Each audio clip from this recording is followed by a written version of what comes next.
Sarap na ito, Daddy, ah. Ibang flavor Kain to. na tayo! Oh, Ayan na. yun. Yan, oh. Dami ito, mami, ah. Brian, mauna ka na. Sige po. Ako. Na-miss ko po ito, ah. Yung magkasama po tayo mag-breakfast. Ay, na-miss ka rin namin, anak. Congratulations ulit sa pagkapanalo mo, ha? Salamat po.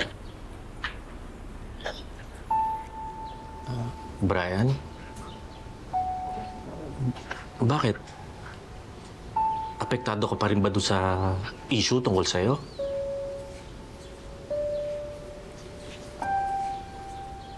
Siyempre po, Daddy. Alam ko, may mga ibang tao po na nagbago yung tingin sa akin dahil doon. Lalo na si Kakay.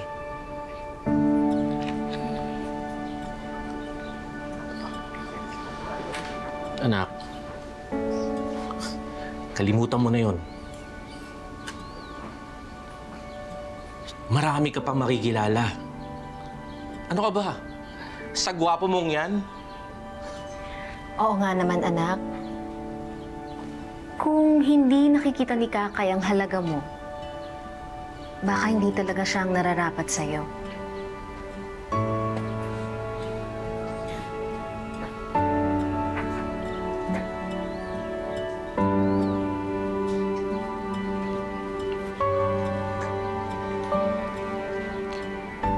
Brian,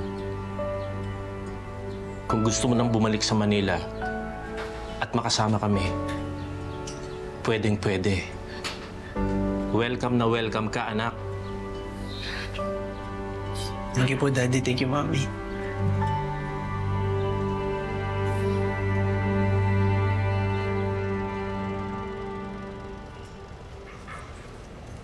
Ayan, yan yung mga possible na violations ng Liwayway Azul Soap Factory. Base sa mga reports, maraming mga katiwalian ang kinukumit ng factory na yan. So ngayon, we need to find more evidence and find more witnesses to corroborate the accusations.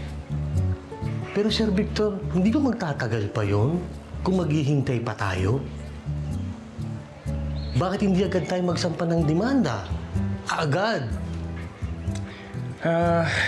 Mahirap kasi yan eh. Hindi tayo pwedeng padalos-dalos na kumilos. Kailangan aralin muna natin mabuti. Kasi ganito yan, pwedeng may mga naninira sa kanila na galit lang sa kanila o kaya mga kalaban nila. Tapos, pag nagsampa agad tayo ng kaso na hindi binubusisi yun, pwedeng bumalik sa atin lahat.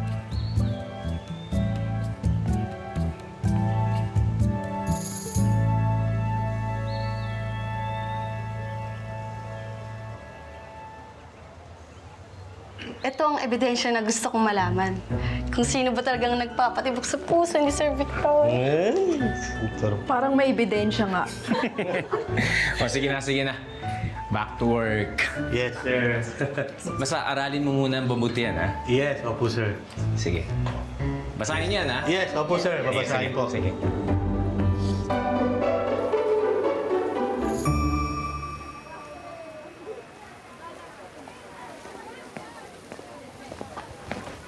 Sir Noli! Sir Noli! Ay, Ninyo! Congratulations po na kahit di ikaw ang nanalo, ikaw pa rin yung the best sa amin. Thank you, Ninyo. Pero, alam mo, hindi mahalaga sa akin kung nanalo ba o natalo ko. Kahit nga yung hindi ako nag-first runner-up, okay na sa akin yun. Kasi masaya ako ngayon. Bakit po? Sinagot na ako ni Ate Kakay mo. Sinagot? Parang may tinanong kayo sa kanya tapos sinagot niya? Hindi.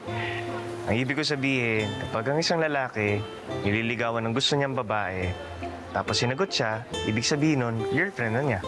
Ah, ganun pala yun. Congratulations po, Sir Noli. Sinagot ka na ni Ate Kakay. Salamat ulit. Nang malaman ko na sinagot na nga ni Ate Kakay si Sir Noli, natuwa ako para kay Sir Noli dahil magiging masaya na siya kasi kasama na niya si Ate Kakay. At higit sa lahat, matitigil na din ang away nila ni Kuya Biboy. Ano? Tara, pasok na tayo sa classroom. Sige po. Tara. Ano? Sinagot mo na si Noli? Kailangan talaga sabay na sabay. Opo, tama kayo nang narinig. Sinagot ko na nga si Noli.